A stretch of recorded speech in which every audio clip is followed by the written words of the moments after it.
Queria falar um pouco aqui sobre as psicoses narcísicas, né? E registrar como é espetacular, dramaticamente espetacular, eventualmente tragicamente espetacular, você perceber que quando o paciente é capaz de perceber que enfrentar essa gangue psicótica que perpetra contra o próprio indivíduo a destruição, mas que tal destruição chega até o indivíduo, né, com aqueles elementos de grandiosidade, de triunfo, de desprezo, né, pelos objetos que estão no entorno, querendo ajudar, se oferecendo para ajudar, né, tentando mostrar para aquela pessoa o quanto ela está dominada por uma parte da mente dela, que está nela, mas que não é ela, mas está dentro dela. Na verdade, está dentro de todos nós.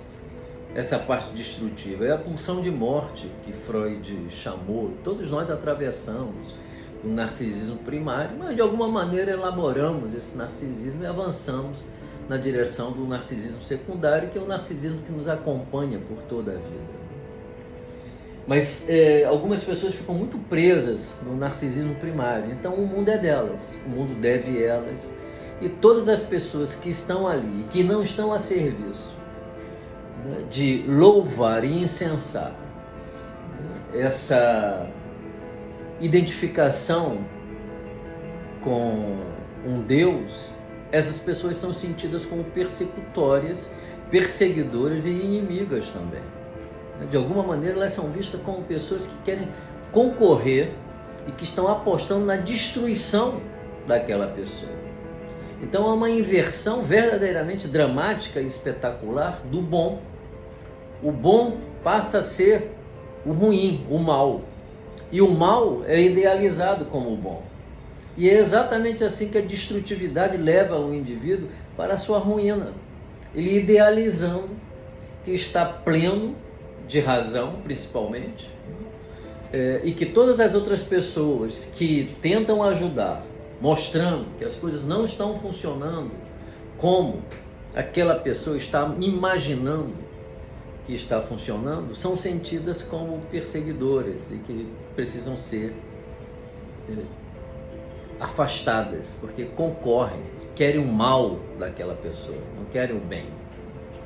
Então, verdadeiramente, é um espetáculo dramático você perceber, principalmente quando o indivíduo, né, a pessoa, né, se aproxima de uma maneira bastante contundente de perceber, né, essa ferramenta do mal, né, que atua dentro dela, né, se aproxima para perceber, para desmontar. A pessoa sofre um ataque violento, né, e tem que novamente destruir todas as coisas, derrubar tudo aquilo que foi construído, né, para depois, né, reconstruir novamente, né, eventualmente cheios de sentimento de culpa, né, cheia de pesar, né, por ter enxergado que talvez, né, aquilo que se apresentava como problema poderia ter sido resolvido de um outro modo, né,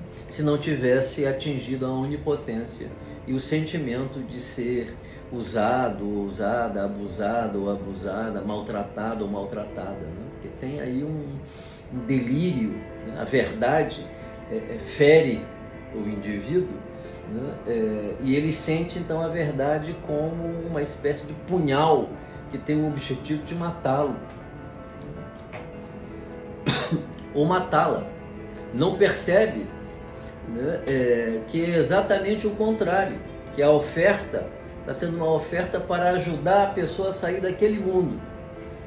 Mas repito, a grandiosidade, né, o triunfo, o desprezo, o sentimento de perfeição absoluta, né, o se sentir dono completo, dona completo da razão, né, todos esses mecanismos de defesas muito primitivos e malignos, típicos da posição esquizoparanoide, do desenvolvimento do ego, né, dominam o cenário.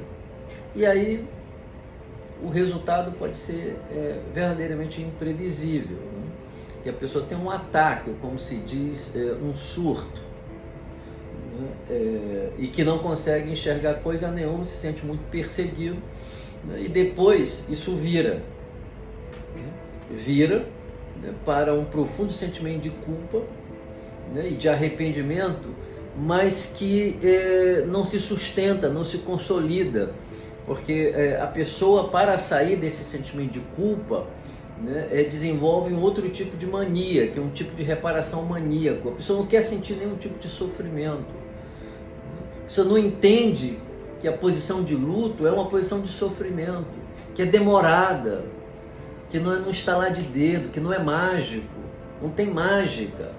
Então a pessoa tem que ficar ali ruminando, trabalhando, enxergando, né, percebendo o que está acontecendo. Tudo isso gera sofrimento. A pessoa quer sair rapidamente, né, para poder se livrar, né, daquilo que é sentido como intolerável de ser sentido. Esse jogo de vai e volta, né, esse jogo de entra em crise, né, entra num quadro maníaco de reparação, né, esse jogo vai destruindo a pessoa. A pessoa fica cansada, fica exausta, né? Mas aquele comportamento que é obrigatório, né, desenvolver para poder conseguir sair, né, dessa samsara de destruição, dessa gravitação desse planeta chamado morte e destruição, é muito difícil. A pessoa fantasia aquilo como insuportável de ser suportada, e a pessoa tem que lidar com as perseguições, porque quem está por perto e quer ajudar é sentido como alguém que quer ser e quer destruir aquela pessoa. Então a pessoa se sente humilhada, né? E aí tem que reafirmar, né, a sua autonomia, sem perceber que não é a autonomia que a pessoa está reafirmando, né, mas sua onipotência e sua grandiosidade. Então é um momento dramático, né? Esses casos em que o indivíduo tem uma experiência profunda com o inconsciente, tendo a possibilidade de sair dessa experiência profundamente sábio pela experiência, mas ao mesmo tempo, né, é uma areia movediça, porque verdadeiramente se pode afundar esse terreno que é altamente sedutor, né, altamente envolvente, né, e que promete para a pessoa nada mais, nada menos do que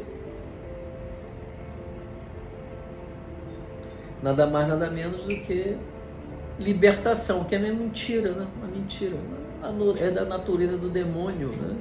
Seduzir para enganar. É da natureza do demônio a mentira, né? É da natureza dessas estruturas destrutivas, né, homologadas pela espiritualidade como demônios, né?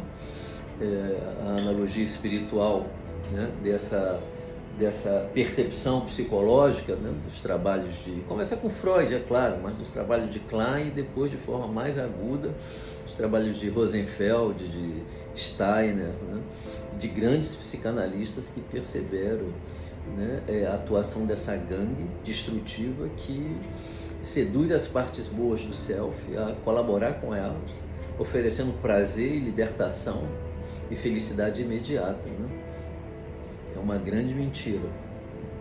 É uma grande mentira.